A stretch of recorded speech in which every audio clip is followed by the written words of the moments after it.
আগামী ২৫ সালের জানুয়ারি মাসের প্রথম দিনে নতুন বই পাবে প্রাথমিকের প্রথম থেকে পঞ্চম শ্রেণীর শিক্ষার্থীরা। এ লক্ষ্যে প্রথম, দ্বিতীয় ও তৃতীয় শ্রেণীর জন্য ২০টি প্যাকেজে ১৪৭,৯৫,৫৯,০০০ টাকায় ৪,২,৫৬,০০০ পাঠ্যপুস্তক মুদ্রণ, কাগজসহ বাঁধাই ও সরবরাহে ক্রয় প্রস্তাব অনুমোদন করেছে সরকার।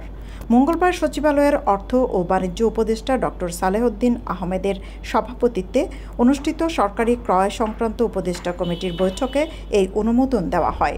বিয়ানীবাজারে টিএনটি রোডে ইবনে আল মতিন টাওয়ারে রেডি ফ্ল্যাট ভাড়া দেওয়া হচ্ছে। শীতাতপ নিয়ন্ত্রিত কক্ষ, attach bathroom, kitchen, dining, lift, CCTV, বিশাল পার্কিং ও ছাদ সহ থাকছে শিশুদের জন্য বিনোদনের ব্যবস্থা। বৈঠক শেষে সালেহউদ্দিন আহমেদ সাংবাদিকদের বলেন, প্রাথমিকের বই ছাপানোর ব্যাপারে অনুমোদন দেওয়া হয়েছে। যথাসময়ে যাতে ছাত্রছাত্রীরা বই পায় সেটা নিশ্চিত করা হবে। বইয়ের ক্ষেত্রে সর্বোচ্চ মানের বিষয়টি নিশ্চিত করতে বলা হয়েছে। বই উৎসব হবে কি না এমন প্রশ্নের জবাবে তিনি বলেন, এটি তিনি বলতে পারবেন না, তবে ছাত্রছাত্রীরা বই পাবে। চলতি বছরের মধ্যে নতুন বই পাবেন বলে আশাবাদী সংশ্লিষ্টরা। কয়েক বছর থেকে সারা দেশে প্রাথমিক বিদ্যালয়গুলোতে ১ জানুয়ারি বই বিতরণ উৎসব পালন করা হচ্ছে। আমি আশা করি প্রতি বছরের নিয়ে আগামী ২০২৫ সালেও ১ জানুয়ারি কোমলমতি শিশুদের হাতে নতুন বই তুলে দেওয়া হবে।